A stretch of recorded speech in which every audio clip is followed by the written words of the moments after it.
할렐루야. 하나님을 분명하게 알면 삶에 놀라운 변화가 일어납니다. 하나님은 어떠한 분이실까? 4강. 하나님의 전지와 기도입니다. 하나님이 모든 것을 아시는 분이라고 인식하면 기도하게 된다는 의미를 담은 제목입니다. 4강에 들어가기에 앞서서 1강과 2강을 잠깐 언급하고 3강의 내용을 복습해 보겠습니다. 1강은 하나님을 바라보라였습니다. 하나님을 믿고 알면 놀라운 변화가 일어나니 하나님을 바라보라는 내용이었습니다. 2강은 하나님의 주권과 안정이었습니다. 이 세상을 창조하시고 지금도 주관하시는 하나님은 언제나 어디에서나 우리를 보호하여 주시는 하나님이시기에 안정감을 느낀다는 내용이었습니다. 3강은 하나님의 사랑과 존귀였습니다. 1번, 하나님은 무조건 우리를 사랑하십니다. 누가복음 15장 돌아온 탕자 이야기, 렘브란트의 그림 설명, 두 가지 이야기 등을 통하여 이를 살펴보았습니다. 2번, 나는 존귀의 여김을 받아 마땅한 하나님의 특별한 걸작품이다. 너는 특별하단다. 동화 등을 나누었습니다. 3번, 사랑받은 우리는 이웃에게 사랑을 전할 수밖에 없는 삶을 살게 된다. 윤동주의 십자가 등을 나누었습니다. 먼저 지난 한 주 동안 지난 시간에 배웠던 이 하나님의 사랑을 삶에서 느꼈던 경험을 한번 생각해 보시고 가능하시다면 주변에 있는 사람과 함께 대화를 나눠보시면 좋겠습니다. 잠시 영상을 멈추시고 생각해 보는 시간 혹은 나눔하는 시간을 잠시 갖겠습니다. 자, 지난 시간에 배운 하나님의 사랑을 깨닫게 되면 우리는 사탄이 주는 두 가지의 유혹에 빠질 우려가 있는데 의심과 악용을 주의해야 합니다. 하나님의 사랑을 온전하게 이해하는 과정에서 계속해서 의심이 생겨납니다. 이는 자연스러운 현상입니다.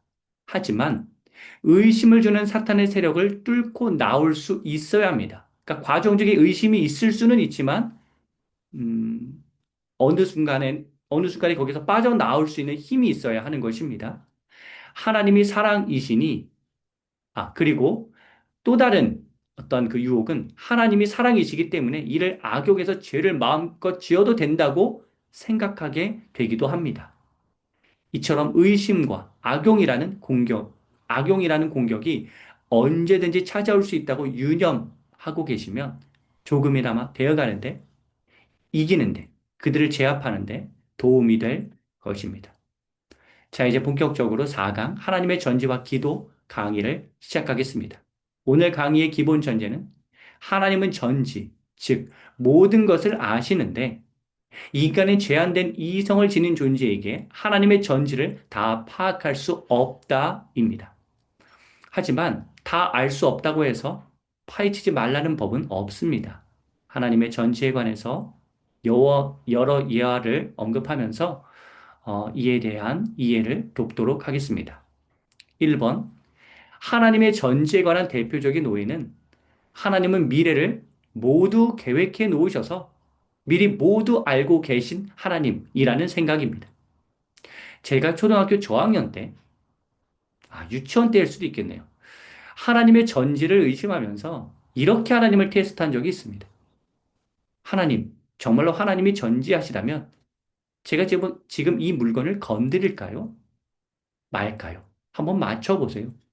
그런 후에 이렇게 건드릴 것처럼 하다가 건드리지 않으면서 제가 이렇게 하나님께 물었습니다. 하나님, 제가 건드릴 줄 아셨죠? 아주 짧은 예화이지만 하나님의 전지를 우리가 어떻게 이해하고 있는지를 보여주는 예시입니다. 우리는 대체로 하나님이 전지하신 분이라고 할 때 이해하길, 그런 하나님을 이해하길, 하나님께서 앞으로 펼쳐질 미래를 모두 계획해 놓으셔서 미리 모두 알고 계시는 분이라고 그렇게만 한정해서 생각합니다. 그리고 하나님께서 나의 미래를 모두 계획해 놓으셔서 어떠한 삶이 펼쳐질지, 내가 어떠한 직업을 갖고 어떠한 사람과 결혼할지를 미리 다 정해 놓으셨으니까 그것을 알려고 애를 쓰게 됩니다. 기도할 때 결정된 미래를 알려고 하는 것이죠. 하나님 앞으로 제 인생이 어떻게 되겠습니까? 라고 그것을 들으려고 시도하는 기도를 드립니다. 어떠한 직업을 가져야 하는지, 내가 지금 교제하고 있는 사람이 정말로 나의 배우자로 지정해 놓으시게 맞는지, 뭐 이렇게 기도를 합니다. 이게 바로 하나님의 전지에 관한 오해가 빚어낸 잘못된 기도이자 잘못된 관념입니다. 2번. 만일 미래가 모두 다 결정되었다면, 그렇게 하나님의 전지를 이해한다면, 우리는 이 세상을 결정론, 숙명론, 운명론, 기계론적으로 보게 되는 문제가 발생합니다. 하나님께서 창세 전에 미리 다 나의 미래를 계획해 놓으셨고, 우리는 하나님의 음성을 듣고 미리 정해져 있는 계획에 따라 사는 기계론적인 삶을 살게 되는 문제가 발생하는 것입니다. 더 큰 문제는 하나님께 기도할 때 하나님의 음성이 다 잘 들리지 않을 경우 나에게 어떠한 인생이 결정되어 있는지 잘 모르겠으니 직접적으로 나에게 말해주는 점쟁이라 찾아가야 되겠다라고 생각하는 데 있습니다. 아무리 들어도, 아무리 기도해도 잘 들리지 않는 하나님의 음성보다 아주 정확하게 알려주는 용한 점술가를 더 따르게 되는 것입니다. 더 큰 문제는 만일 인생을 결정론적으로 본다면 영적 리더십이 성도들에게 예언의 은사를 잘못 발휘하게 되는 풍토가 형성되게 됩니다. 마치 정해져 있는 결과를 단정적으로 제시해야만 능력 있는 신앙의 지도자라고 생각하여 그렇게 시도하고 또 성도들도 단정적으로 예언하는 지도자를 따르게 되는 문제가 발생합니다. 이제 찬찬히 살펴볼 텐데요. 3번. 이러한 하나님의 전지에 관한 잘못된 이해를 바로잡기 위해서는 대전제를 먼저 바로 세워야 하는데 그 대전제는 바로 하나님은 살아계신다입니다. 하나님은 지금도 살아서 역사하시는 분입니다. 내년에는 무슨 일이 일어날지, 10년 뒤에는, 30년 뒤에는, 50년 뒤에는, 100년 뒤에는 무슨 일이 일어날 것인지, 3차 대전은 일어날지 말지, 뭐 그리고 일어난다면 언제 일어날지 등등 마치 노스트라다무스식으로 미래를 정해 놓으셨다고 생각하는 그 발상에서 우리는 벗어나야 합니다. 우리가 점술에 사로잡혀 있기 때문에 점술가적 관점으로 보는 잘못을 저지르게 되는데 하나님의 전지는 점술가들의 미래 예측과는 본질적으로 차원이 다릅니다. 점술가들은 미래를 예측할 때 뭐 통계에 의해서 혹은 어떠한 통한 신내림을 받아서 예측합니다. 그런데 우리의 삶은 이렇게 결정론적으로, 숙명론적으로, 운명론적으로, 기계론적으로 흘러가지 않습니다. 살아계신 하나님의 주권과 주관 아래에 있으며 나도 현재 살아있고 현재 사유하는 자유로운 존재이기에 살아계신 하나님과 살아있는 나의 상호작용을 통해서 나의 삶이, 그리고 이 세상이 흘러간다고 인식해야 합니다. 초반에도, 서두에도 제가 말씀드렸듯이 제한된 이성을 지닌 인간은 그 하나님의 놀라신 계획과 전제를 이해할 수가 없습니다. 그러니까 어떤 정해놓은 무엇을 깨달으려고 하기보다는 살아계신 하나님, 또한 살아있는 내가 계속해서 하나님과 대화를 하면서 소통을 하면서 그 미래를 조금씩 조금씩 개척해 나가고 발견해 나가려는 시도를 해야 하는 것입니다. 결정된 걸 알려고 하는 시도가 아니라요.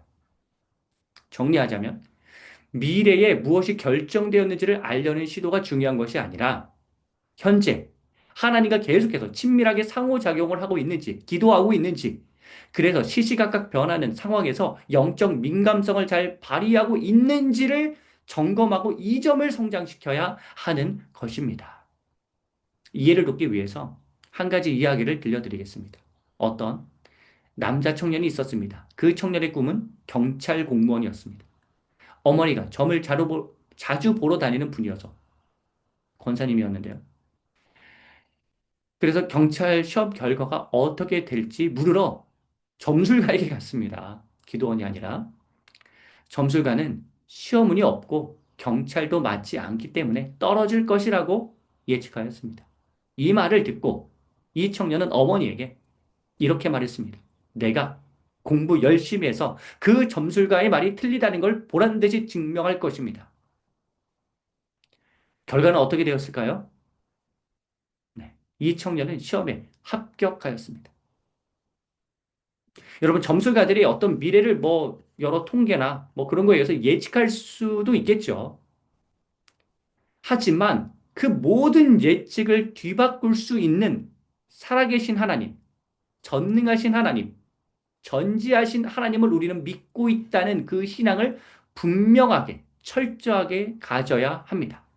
몇 가지 예측 좀 한다고 해서 점술가들을 따를 것이 아니라 그들을 전지하다고 여길 것이 아니라 살아계신 하나님과 계속해서 대화하면서 우리는 미래를 그렇게 살아가야 합니다.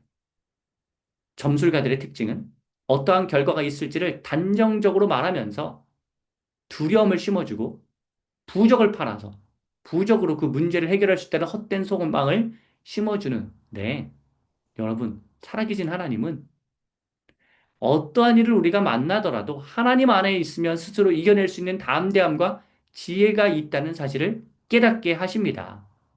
부적 같은 거 파시는 분이 아닙니다. 헌금의 양에 따라서 뭐 결과를 달리하시고 그런 분이 아닙니다. 우리가 얼마나 진실하게 하나님을 찾고 구하는지 그것이 중요한 것이죠. 여러분, 그러니 부적 같은 것으로 하나님이 주신 놀라운 신적 자생력을 내 안에 있는 자생력을 상실시키지 마시고 하나님의 형상으로 창조된 우리 안에 이미 심어주신 하나님의 능력을 발휘하십시오. 두려움에 사로잡히지 마시고 어떤 예측 때문에 그러한 모든 예측을 뒤바꾸시는 하나님, 그 모든 환경을 이겨낼 수 있도록 도와주신 하나님을 의지하십시오. 그 우리가 의지하는 그 대상이 바로 전지하신 하나님이며 이러한 마음이 바로 하나님의 전지를 올바로 이해하는 관점입니다. 4번.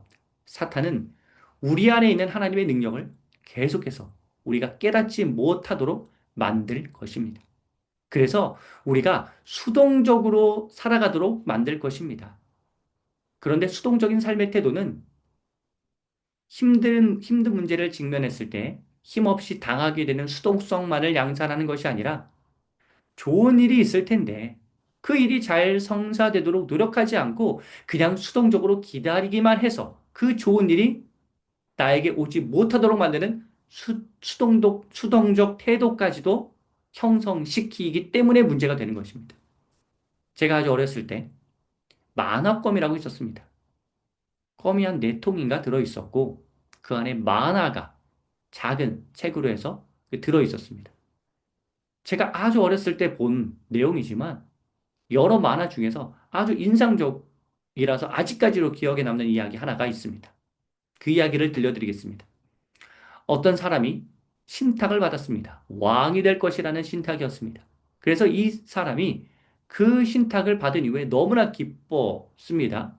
그런데 문제는 그 이후로 집에서 손으로 물만 튕기면서 왕이 되기를 기다렸습니다. 그런데 왕이 되지 않는 것입니다. 나중에 신이 이 사람에게 나타났습니다. 이 사람은 따져 물었습니다. 제가 왜 왕이 되지 않는 것입니까? 그때 신이 말합니다. 내가 지금 집에서 아무 일도 하지 않는데 어떻게 왕이 될 수 있겠느냐? 우리가 이 이야기에 나온 바와 같이 하나님의 전지에 관해서 오해하게 되면 이처럼 수동적인 삶을 살게 됩니다. 결혼에 있어서도 잘못된 하나님의 전지에 관한 이해가 우리를 수동적으로 그냥 기다리기만, 그냥 누가 오겠지라고 그렇게 수동적으로 기다리게 만드는 것입니다. 하나님의 때가 되면 다 결혼하게 되어 있어. 하나님께서 내가 결혼하기 원하신다면 언젠가 결혼시켜 주시겠지. 이렇게 생각하면서 그냥 집순이 집돌이로 사는데 과연 결혼할 상대를 만나려고는 시도조차 안 하고 그런 기도만 한다고 해서 결혼이 성사되겠습니까? 이게 바로 다 하나님의 전제에 대한 잘못된 이해가 낳은 결과인 것입니다. 잘못된 신앙인 것입니다. 5번. 결혼을 하기 위해서는 사람들이 모이는 모임에 나가야 하고, 그들과 교제도 해야 하고, 직접 내가 먼저 만나자는 제안도 해야 합니다. 그렇게 노력이 수반되어야 결혼이 성립됩니다. 성사됩니다. 이성이 찾아오기만을 기다리면 계속 기다리다가 늦어지게 되고, 독신으로 그냥 남게 되기도 합니다. 물론, 마음과 미혼에는 뭐 다른 여러 이유도 있음을 알고 있습니다. 제가 드리는 말씀은 전혀 찾으려는 노력도 없이 결혼을 위한 기도만 한다고 해서 될 것이 아니라는 말씀을 드리는 것입니다. 내가 그렇게 예정이 되어 있으며 노력하지 않아도 결혼을 하겠지라고 생각해서는 안 되는 것입니다. 여러분, 결혼에 대해서 좀 더 살펴본다면 하나님께서는 나의 짝을 딱 한 명만 정해주셨다라고 생각하는 것도 굉장히 곤란한 마음입니다. 내가 좋아하는 부류의 여러 사람들이 있을 수 있는 것이죠. 단 한 사람만 정해 놓으셨다. 그 사람을 찾으려고 이렇게 시도하기보다는 앞에서도 말씀드렸듯이 과연 하나님께서는 나를 누구와 결혼하도록 하셨나라고 하는 좀 넓은 시야를 가지고 그렇게 결혼하기로 힘써야 하는 것이죠. 그러니까 우리는 점지한 사람을 찾는 방향으로 결혼을 접근해서는 안 되고 계속해서 시행착오를 겪으면서 즉 수동적으로 그냥 있지 말고 능동적으로 주도적으로 만나면서 이성을 만나면서 하나님이 정해주신 짝인지 여부를 파악해 가려는 시도를 지속해서 해야 하는 것입니다. 우리는 제한된 인간이기 때문에 그 하나님의 계획, 놀라운 계획과 그 결정에 대해서 다 파악하기 어렵습니다. 그러니까 계속해서 하나님과 대화를 해 나가야 하는 것입니다. 우리가 기도하면서 적극적으로 결혼 전의 모든 과정을 밟는다면 전지하신 하나님께서 순간마다 지혜와 통찰력을 주셔서 아름다운 결혼이 성립되도록 도와주실 것입니다. 그것은 나의 노력과 그러한 여러 시도에 도움을 주시는 하나님을 만나게 되는 것입니다. 전지하신 하나님이시기 때문에 우리를 도와주실 수 있는 것이죠. 모든 것을 아시기 때문에 무엇이든지 도와주실 수 있는 분이 하나님인 것입니다. 그뿐만 아니라 전지하신 하나님은 사람들을 통해서도 역사하십니다. 자, 때때로 좋은 조력자를 연결시켜 주셔서 이성에 관해서 알게 하시죠. 또 그 조력자는 하나님이 부르시는 하나님의 사람 아닙니까? 그 사람을 통해서 도움을 얻기도 합니다. 그러므로 하나님께 기도하면서 하나님의 메시지를 직접 듣기도 해야 하지만 그 하나님의 음성 듣기는 또 평소 하나님과의 관계를 잘 쌓아야지만 잘 들리겠지만 하나님께서 어떤 사람을 보내주셔서 하나님의 메시지를 듣도록 하시는 분이시기 때문에 누군가서 조언할 때 그 말도 잘 들을 수 있는 열린 마음을 지녀야 하며 들으면서 이거 정말 하나님의 메시지인지도 잘 분별할 수 있어야 하는 것입니다. 6번. 이처럼 하나님의 전지를 예지, 미리 다 아신다는 차원으로 이해하기보다는 지금 현재의 모습으로 살아간다면 어떠한 세상인지를, 어떠한 세상이 펼쳐질지, 내가 어떠한 결과를 맞이할지를 전부 다 아신다라고 하는 관점이 더 정확합니다. 그러니까 인생은 미리 다 정해져 있는 것이 아니라 하나님과의 상호작용을 통해서 계속해서 찾아가는 과정인 것입니다. 하나님의 전지에 관한 잘못된 이해를 하게 되면 하나님이 미리 다 정해 주셨기 때문에 우리는 그냥 기다리기만 된다라고 하는 수동적인 삶을 살게 된다고 앞에서 이미 살펴보았습니다. 노력이 무용지물이라고 여기게 되죠. 노력을 게을리하게 됩니다. 여러분, 때때로 우리는 어떤 측면에서 삶이 고단할 때 그냥 정해진 삶을 살면 좋겠다는 생각을 하게 되기도 합니다. 그래서 하나님이 다 정해 놓으셨다고 상정해 두고 그것이 무엇인지를 들으려고 하는 것이겠죠. 여러분, 그런데 여기에는 한 가지 그릇된 의도도, 그러니까 이런 마음을 짓는다면 그릇된 의도도 잘못된 신앙으로 이렇게 변질될 가능성이 있는 측면이 무엇이냐면 그게 이루어지지 않으면 하나님 책임이라는 생각을 하는 거예요. 하나님께서 정해 놓으셨기 때문에 그 잘못된 결과는 하나님 탓이라는 거죠.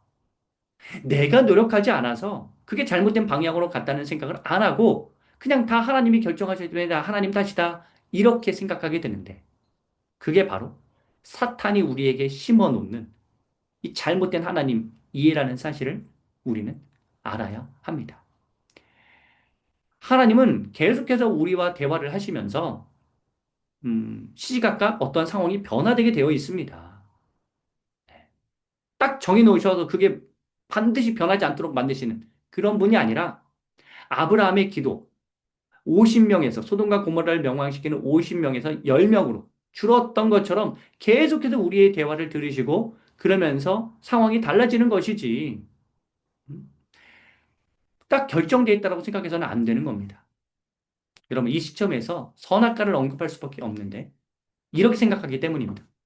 하나님이 전지하시다면 선악과를 따먹을 줄 아셨을 텐데 왜 만드셨나? 이 질문에 대한 영상은 제가 따로 제작하였습니다. 링크를 올려드릴 테니 그 영상을 보시면 됩니다. 그 영상의 핵심이자 제목은 선악과는 사랑의 표현이다 입니다. 잠시 이 영상 보기를 멈추시고 링크로 올려드린 영상을 보신 이후에 계속해서 이 영상을 이어서 보시면 좋겠습니다. 자, 잘 보셨나요? 답변이 어느 정도 되었나요? 추가로 기준을 만든 사람이 잘못되었다고 여기는 오류에 빠져서는 안 됩니다.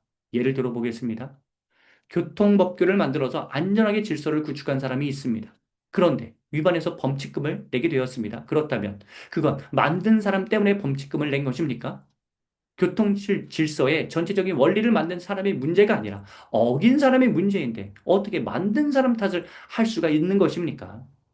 도리어 그 법규로 인해 더 큰 사고를 미연에 방지할 수 있기에 작은 위반으로 인해낸 벌금이 큰 사고를 막은 선의에 감사해야 하고 그렇게 이해해야 하는 것이죠. 그러한 법이 없으면 이 세상은 무법천지가 되지 않겠습니까? 우리는 지금 계속해서 체질 개선을 하고 있습니다. 이 전제에 대해서 잘못 이해하면 하나님 책임이라고 계속 하나님 탓을 하게 되는데 우리는 하나님과 계속 상호작용하면서 하나님의 뜻대로 행하지 않은 나의 책임을 돌아보아야 합니다. 인간의 이성과 예측력에는 한계가 있습니다. 그러니 하나님의 전지를 인간적인 관점으로 생각하지 말고 하나님의 입장에서 파악하려는 노력이 필요합니다. 여러분, 하나님의 전지에 대한 잘못된 이해 때문에 생겨난 잘못된 신학사상이 이중예정론입니다. 이 문제도 사람들이 이렇게 생각하기 때문입니다. 전지하신 하나님이 한 부류는 천국행으로, 한 부류는 지옥행으로 예정해 놓으셨다면 지옥에 가는 사람들은 다 하나님 탓 아닌가? 여러분, 이 질문에 대한 답변 영상이 따로 있으니 잠시 이 영상을 멈추시고 링크로 올려드린 이중 예정론에 관한 영상을 보시고 나서 다시 이 영상을 이어서 계속 보시면 좋겠습니다. 잘 보셨나요? 답변이 어느 정도 되었나요? 영상에서 보신 바와 같이 예정이라는 표현은 구원의 개념을 설명할 때 사용하는 표현으로 국한되며 단 한 분 버림받으신 그분이 예수 그리스도라는 사실을 통해서 우리는 큰 은혜를 누리게 됩니다. 그러므로 우리는 누가 구원받기로 예정되어 있는지 그것을 알려고 하는 시도를 할 것이 아니라 우리 모두가 구원받았으니 나로 인해 그 소식을 전도 대상자가 받아들이는데 복음을 받아들이는데 어려움이 없도록 해야 되겠다라고 생각을 해야 합니다. 아울러 우리의 삶에서 나타나는 하나님의 계획은 예정이 아니라 섭리라는 표현을 쓰는 게 신학적으로 더 정확한 용어입니다. 하나님의 섭리하심으로 우리는 언제나 주님이 인도하시는 가장 안전한 길로 향하게 되어 있다는 깨달음도 함께 가지시면 좋겠습니다. 다시 이제 넘버링 하나씩 보면서 이제 본론으로 넘어와서 이제 살펴볼 텐데요. 7번. 하나님의 전지를 이해하기 위해서 인간적인 표현을 빌려서 비슷한 개념을 좀 안내해 드린다면 창의력이라고 할 수 있습니다.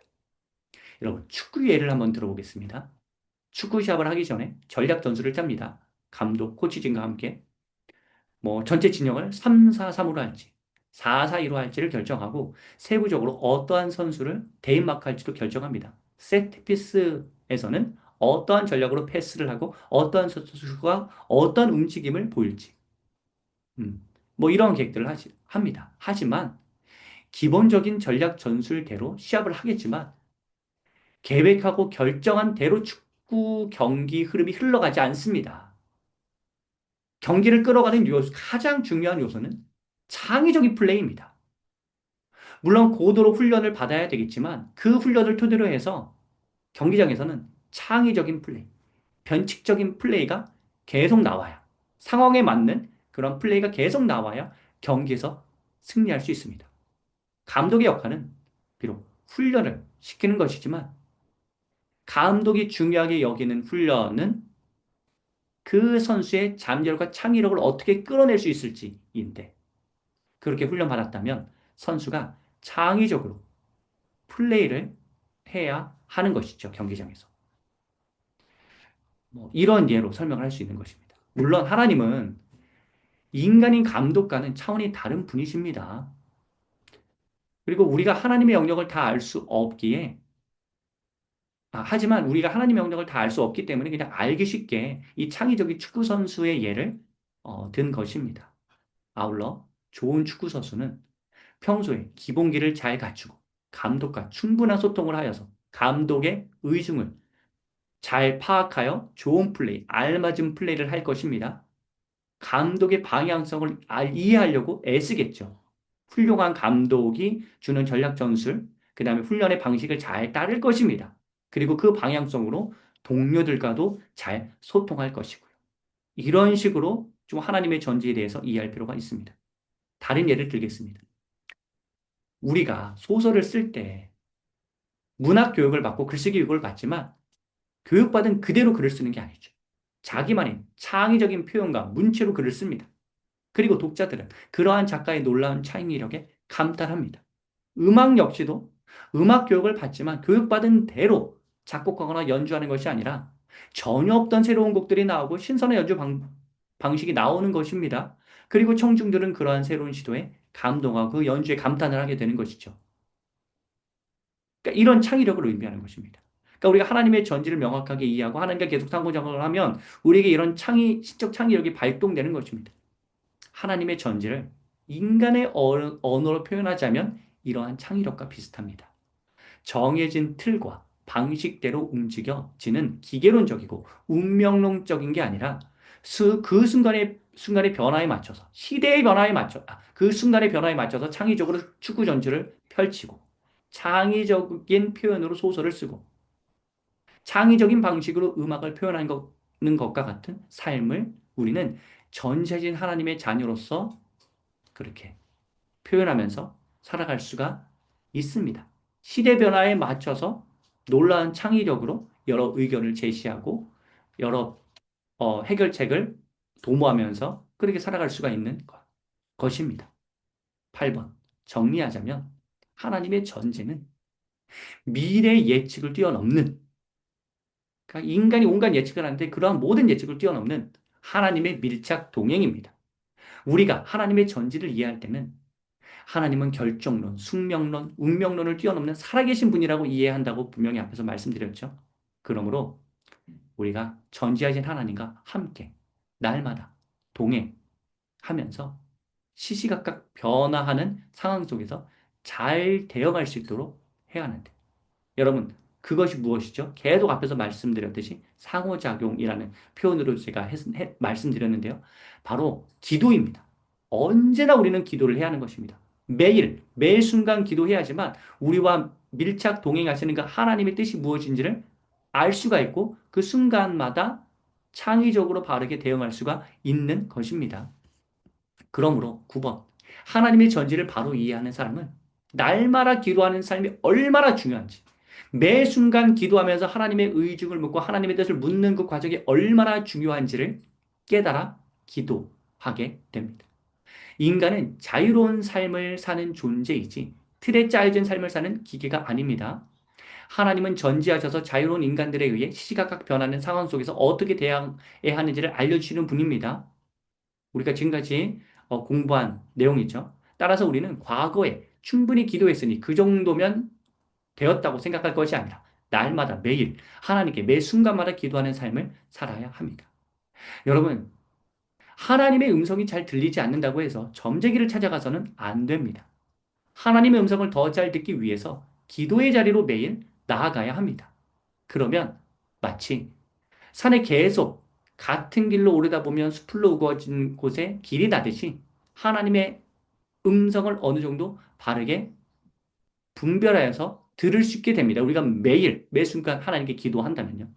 물론 100% 하나님의 뜻을 다 할 수 없어서 동역자들과 분별하는 과정을 밟아야 하지만 공동체적인 분별이 필요하지만 기본적으로 하나님의 음성인지 아닌지에 대한 영적 감각이 잘 형성되게 됩니다. 여러분, 우리가 직업을 결정할 때도 날마다 기도하는 삶을 기본으로 해서 결정해야 하죠. 직업은 계속 변화합니다. 50년 전에 있었던 직업이 이제는 없어지기도 합니다. 그리고 앞으로 새로운 직업이 계속 생겨나겠죠. 하나님께서는 우리가 정확하게 어떠한 직업을 가져야 한다고 지정해 주신다기보다는 나에게 여러 재능을 주셔서 그걸 발견해 가면서 내가 어떠한 일을 할지를 스스로 찾아가게 하시는 분이십니다. 우리가 매 순간 기도할 때 그것들을 깨달아가는 것이죠. 이 세상을 알아가고 나를 이해해가 나의 재능을 꽃피울 수 있도록 하나님과의 기도를 통하 하나님께 기도를 하면서 그것들을 파악해 가는 것입니다. 그러니까 계속적으로 변하는 세상 속에서 창의적인 일들을 하나님께서 우리가 찾아내기를 원하시고 기도를 할 때 그러한 힘이 우리에게 주어지는 것입니다. 우리에게 하나님은 그러한 능력을 이미 부여하셨습니다. 그러니 기도하면서 더 세밀하게 찾아가야 하는 것입니다.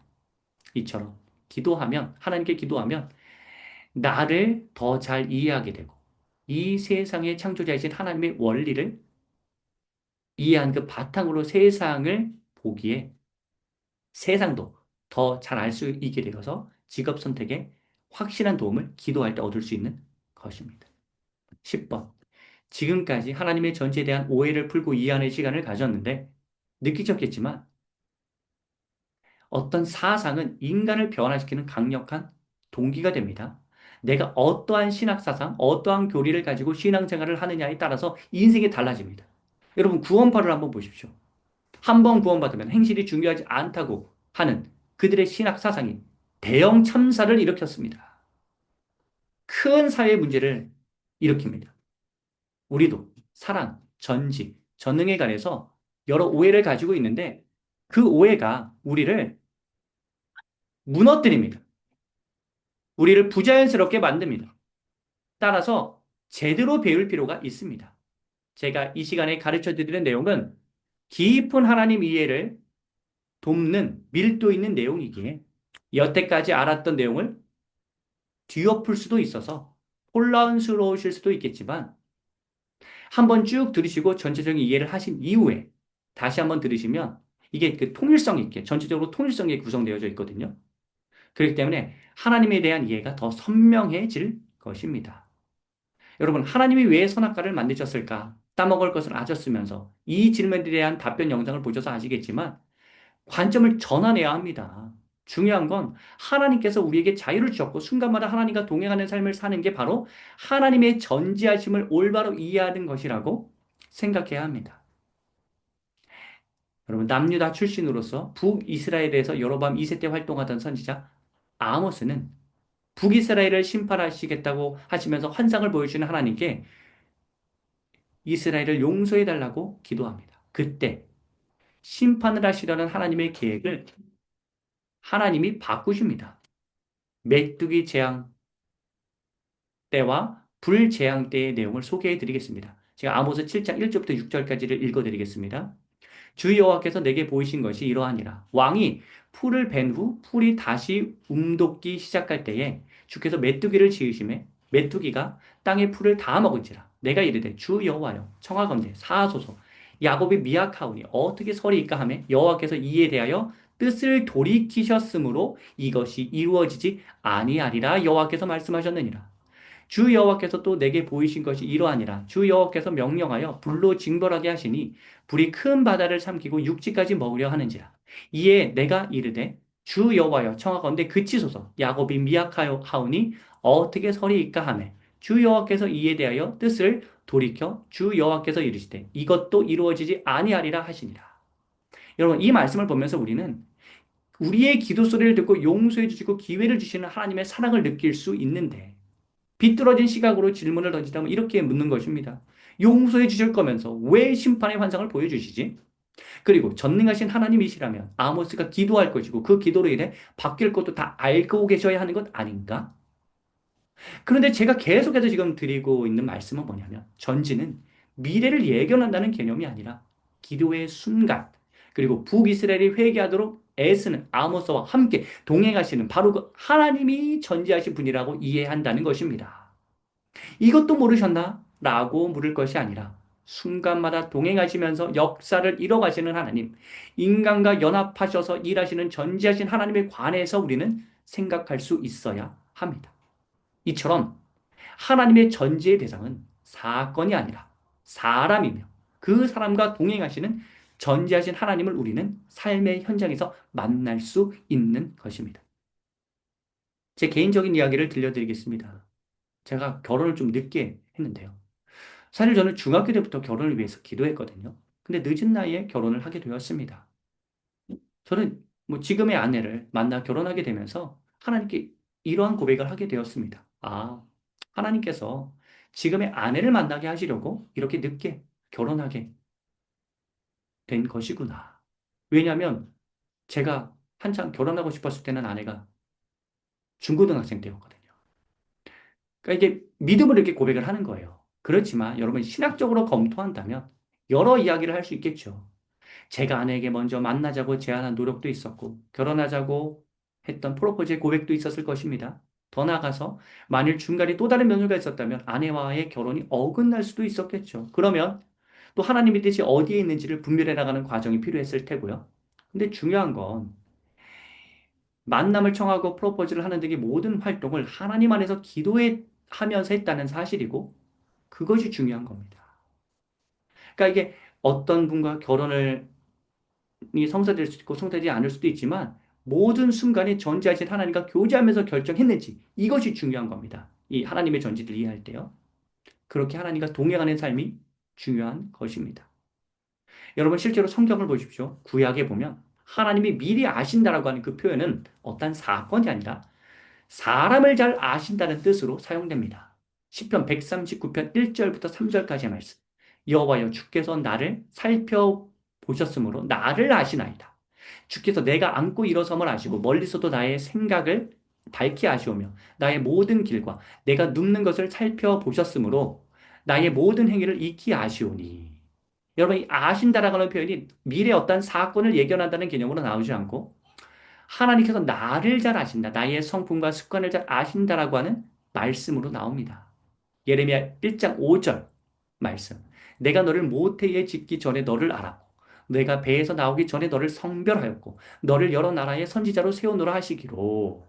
에 보면 하나님은 사건이 아니라 사람인 예레미야를 너무나도 잘 아신다라고 나오죠. 이는 하나님께서 우리를 아시는 수준이 매우 깊다는 의미입니다. 신약에도 보면 미리 안다라는 표현이 총 4번 나오는데 4번 모두 사람을 미리 안다는 뜻으로 사용된다고 우리가 해석할 수 있습니다. 로마서 8장 29절. 하나님이 미리 아신 자들을 또한 그 아들의 형상을 본받게 하기 위하여 미리 정하셨으니 이는 그로 많은 형제 중에서 맏아들이 되게 하려 하심이니라. 여러분 미리 아신 자들이라고 되어 있죠. 로마서 11장 2절 말씀. 하나님이 그 미리 아신 자기 백성을 버리지 아니하셨나니 너희가 성경이 엘리야를 가리켜 말한 것을 알지 못하였느냐. 그가 이스라엘을 하나님께 고발하되. 여러분 미리 아신 자기 백성이라고 되어 있습니다. 베드로전서 1장 2절. 곧 하나님 아버지의 미리 아심을 따라 성령이 거룩하게 하심으로 순종함과 예수 그리스도의 핏부림을 얻기 위하여 택하심을 받은 자들에게 편지하노니 은혜와 평강이 너희에게 더욱 많을지어다. 여러분 여기에서 미리 아심은 어떠한 사건을 의미한다고 볼 수도 있으나 베드로전서 1장 1절에 나오는 흩어진 유대인들을 미리 아신다는 개념을 포함합니다. 사도행전 2장 23절. 그가 하나님께서 정하신 뜻과 미리 아신 대로 내준 바 되었거늘 너희가 법 없는 자들의 손을 빌려 못 박아 죽였으라. 미리 아신 대로의 의미는 십자가 사건을 의미하기도 하지만 십자가에서 죽은 예수 그리스도의 인성을 뜻하기도 합니다. 여러분 그러니까 이 사람, 동행의 관점으로 하나님의 전지를 이해하는 것입니다. 11번. 하나님의 전지의 수준을 알 필요가 있는데 하나님의 전지는 인간의 지식을 뛰어넘습니다. 하나님은 우리를 너무나 잘 아십니다. 앞에 말씀에서 살펴보았듯이 나보다 나를 더 잘 아십니다. 찬양 중에도 나보다 나를 더 잘 아시는 주님이라는 찬양 고백이 있죠. 에스겔 11장 5절 말씀. 여호와의 영이 내게 임하여 이르시되 너는 말하기를 여호와의 말씀에 이스라엘 족속아 너희가 이렇게 말하였도다. 너희 마음에서 일어나는 것을 내가 다 아노라. 하나님께서 우리를 다 아신다는 그런 말씀이죠. 역대상 28장 9절 말씀. 내 아들 솔로몬아, 너는 내 아버지의 하나님을 알고 온전한 마음과 기쁜 뜻으로 섬길지어다. 여호와께서는 모든 마음을 감찰하사 모든 의도를 아시나니 내가 만일 그를 찾으면 만날 것이요 만일 내가 그를 버리면 그가 너를 영원히 버리시리라. 여러분, 하나님이 우리를 너무나 잘 아신다는 말씀은 성경 곳곳에 있습니다. 여러분, 때로는 내가 그것을 좋아하지 않는다고 생각했었는데 나는 그걸 별로 그렇게 뭐 좋아하지 않는다라고 여겼는데 하나님께서 그 일을 하게 만드십니다. 내가 별로 좋아하지 않는 일을요. 근데 나중에 알고 보니까 그 일을 하고 보니까 내가 그 일을 좋아하는 겁니다. 심지어 잘하는 겁니다. 여러분 그러면 어떤 고백을 하게 되죠? 아, 나는 나를 잘 몰랐지만 나보다 나를 더 잘 아시는 하나님께서 나를 그 길로 인도하셨구나라고 고백하게 됩니다. 여러분 잘 생각해 보십시오. 새로운 나의 모습이 계속 발견됩니다. 그런데 내가 나를 발견하기 전에 하나님께서는 이미 나를 너무나 잘 알고 계시는 분이십니다. 그렇기 때문에 우리가 나를 잘 아시는 하나님께 우리가 어떻게 행동해야 할지를 묻고 내 생각과는 좀 다르더라도 하나님의 인도하심에 따라서 그 전지하신 하나님의 인도하심에 따라서 행동하는 것입니다. 여러분 성경에도 보면 하나님이 먼저 자기를 알고 계셔서 놀란 사람들이 나오죠. 전 나다니엘 예를 들려드리고 싶은데 요한복음 1장 47절부터 49절에 보면 이런 말씀이 있습니다. 예수께서 나다나엘이 자기에게 오는 것을 보시고 그를 가리켜 이르시되 보라 이는 참으로 이스라엘 사람이라 그 속에 간사한 것이 없도다. 나다나엘이 이르되 어떻게 나를 아시나이까? 예수께서 대답하여 이르시되 빌립이 너를 부르기 전에 내가 무화과나무 아래에 있을 때에 보았노라. 나다나엘이 대답하되 라삐요 당신은 하나님의 아들이시오 당신은 이스라엘의 임금이로소이다. 여러분 나다나엘을 너무나 잘 아시는 하나님의 그 하나님과 나다나엘이 대화하는 그 장면이죠. 이에 관해서는 제가 요한복음 강의에 이 영상을 아마 실어놨을 텐데 이거 링크를 걸어두겠습니다. 여러분 수가성 여인도 그랬죠. 예수님이 말씀하십니다. 요한복음 4장 16절 19절 말씀을 읽어드릴게요. 이르시되 가서 내 남편을 불러오라. 여자가 대답하여 이르되 나는 남편이 없나이다. 예수께서 이르시되 내가 남편이 없다는 말이 옳도다. 너에게 남편 다섯이 있었고 지금 있는 자도 내 남편이 아니니 내 말이 참되도다. 여자가 이르되 주여 내가 보니 선지자로소이다. 여러분 다른 사람들을 알지 못하는 나의 의중과 마음을 하나님께서는 정확하게 알고 계시고 꿰뚫어 보시는 분이시라는 사실을 우리는 이 대화를 통하여서도 알 수 있습니다. 여러분 하나님의 전지는 멀리 내다보는 개념이기도 하지만 깊이 있게 꿰뚫어 보시는 개념이기도 합니다. 다른 사람들이 이해하지 못하는 부분을 하나님께서는 이해해 준다는 겁니다. 그러니까 이게 어떻게 보면 좀 두려움으로 다가올 수도 있지만 다른 사람들이 모르는 나의 모습을 하나님께서 아시기 때문에 마음이 편하고 주님께 그냥 편하게 나갈 수가 있는 것입니다. 나를 너무나 잘 아시기 때문에요. 그래서 찬송가 하나님의 은혜로 해도 내가 믿고 또 의지하는 그 주님 내 모든 형편을 다 아시기 때문에 내가 주님에게 주님을 의지합니다. 그런 내용의 가사가 나오고 너 예수께 조용히 나가라고 하는 찬송에도 사람들은 모르지만 주님께서 우리의 마음을 잘 아신다라고 하는 의미가 이 찬송 안에 담겨 있습니다. 여러분 저도 사람들에게도 오해받을 때가 있습니다. 굉장히 선한 동기를 가지고 어떤 사역을 하는데 때때로 오해를 하십니다. 그땐 너무 속상하죠. 나는 되게 충성스럽게 열심히 하는데 하나님 중심으로 그렇게 하는데 왜 이렇게 나를 오해할까? 하지만 제가 그래도 이 세상에서 버티면서 살아갈 수 있는 이유는 하나님께서 나를 알아주시고 나의 심연에 있는 그 깊은 부분까지 나의 마음을 헤아려 주시고 내가 미처 생각하지도 못한 그 부분까지도 이해해 주시고 받아주시고 품어주시는 전지하신 분이기 때문에 위안을 얻게 됩니다. 한 가지 이야기를 또 들려드리겠습니다. 어떤 자매가 운전을 아버지에게 배웠습니다. 가족끼리는 무엇을 가르치려고 하면 싸움이 나잖아요. 배우면서 이렇게 그 화를 다스리지 못해서. 그래서 배우기 전에 이 자매는 걱정을 했고 아버지도 걱정을 했습니다. 근데 상황이 여의치 않아서 그냥 아버지에게 운전을 배우게 되었습니다. 그런데 배우면서 싸우기는커녕 도리어 마음이 이 자매는 편안했다고 합니다. 아버지가 자신을 너무나 잘 알아서 자신에게 알맞게 가르쳐 주시니 마음의 안정감이 느껴졌다고 합니다. 전혀 모르는 사람이 가르쳤으면 나를 잘 모르기 때문에 좀 시행착오를 겪게 됐는데 그냥 너무나 잘 아시니까 좋은 아버지셨어요. 그래서 그냥 편안하게 그 운전을 배우게 되었습니다. 처음에 이 운전할 때 옆차가 내게 올까 봐 무섭고 사람들이 무서워서 에구 무서워 이렇게 했는데 아버지가 안심시키시면서 얘야 저 차는 내게 오지 않는다. 그러니 마음 편히 운전하거라. 너는 지금 두려움이라는 허상에 사로잡혀 있는 것 같은데 그건 말 그대로 허상일 뿐이다. 이 말을 들은 자매의 마음에는 두려움이 사라지고 그래서 편하게 운전을 할 수 있었고 1시간 넘는 먼 거리까지도 운행하면서 갔다 올 수 있었다고 합니다. 여러분, 두려움의 허상에 관한 아버지의 말은 운전에만 국한된 것이 아니라 인생의 전반에 걸쳐서 해주시는 그러한 귀한 교훈과도 같았다는 고백을 그 자매는 하였습니다. 여러분, 육신의 아버지가 자녀인 우리를 잘 아는 것 이상으로 하나님 아버지는 자녀인 우리를 너무나 잘 아시는 분 아닙니까? 그렇기 때문에 그 하나님을 의지하고 하나님께 기도하는 것입니다. 여러분, 하나님은 인간을 가장 잘 아실 뿐만 아니라 천지 만물을 창조하셨기 때문에 천지 만물의 모든 운영과 원리와 방식에 관해서도 너무나 잘 아시는 분입니다. 창세기 1장 1절 태초에 하나님이 천지를 창조하시니라. 하나님께서 창조하셨기 때문에 이 세상의 모든 원리를 만드시고 인간을 만드셨기에 모두 다 알고 계시는 분이 하나님입니다. 하나님이 유일합니다.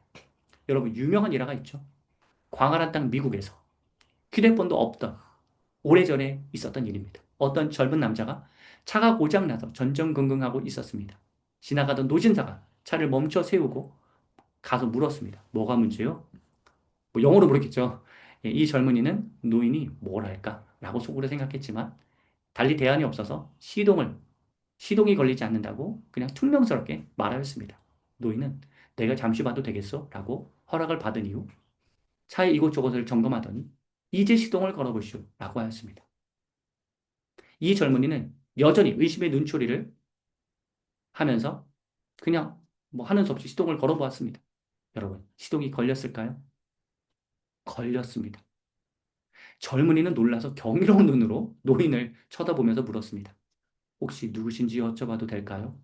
그 노인은 너털 웃음을 지으면서 이렇게 말했습니다. 저는 포드라고 합니다.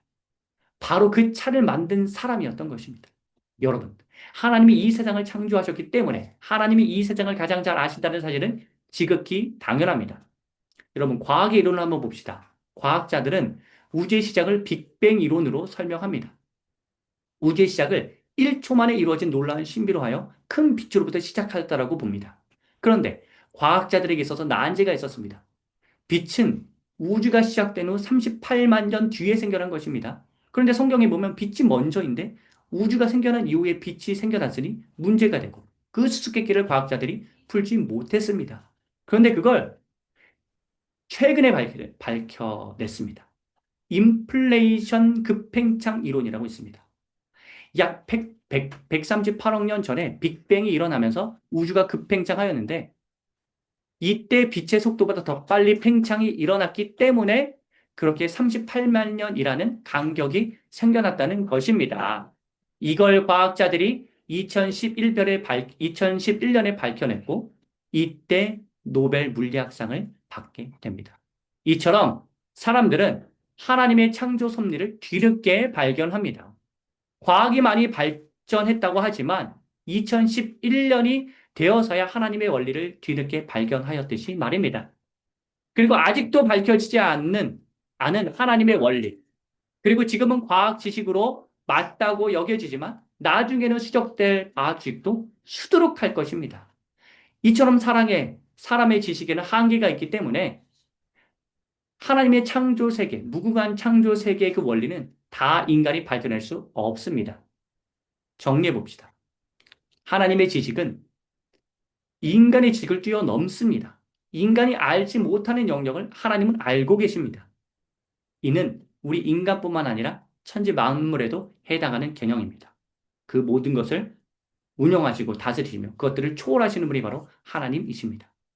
그러므로 우리는 사람의 제한된 지식을 의지할 것이 아니라 11번, 12번 예.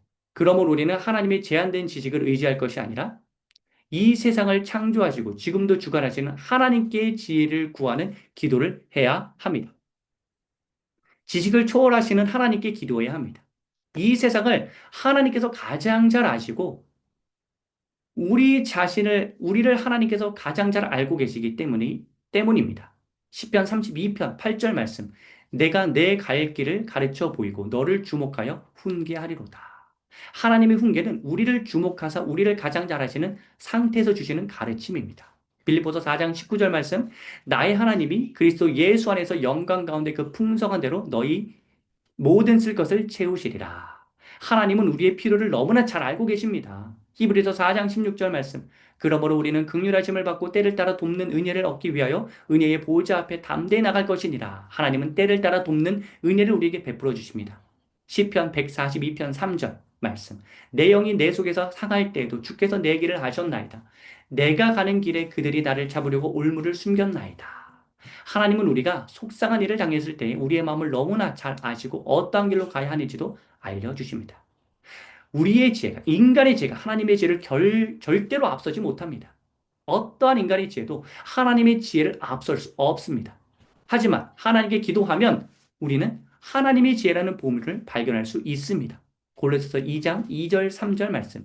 이는 그들로 마음에 위안을 받고 사랑 안에서 연합하여 확실한 이에게 모든 풍성함과 하나님의 비밀인 그리스도를 깨닫게 하려 함이니 그 안에는 지혜와 지식의 모든 보화가 감추어져 있느니라. 여러분, 하나님께 기도하면 우리는 하나님의 지혜라는 보물과 같은 인생의 수많은 원리를 발견할 수 있습니다. 지혜의 근본이신 하나님께서는 그 지혜와 지식을 우리에게 선사해 주실 것입니다. 선물해 주실 것입니다. 고린도전서 2장 10절 말씀. 오직 하나님이 성령으로 이것을 우리에게 보이셨으니 성령은 모든 것, 곧 하나님의 깊은 것까지도 통달하시느니라.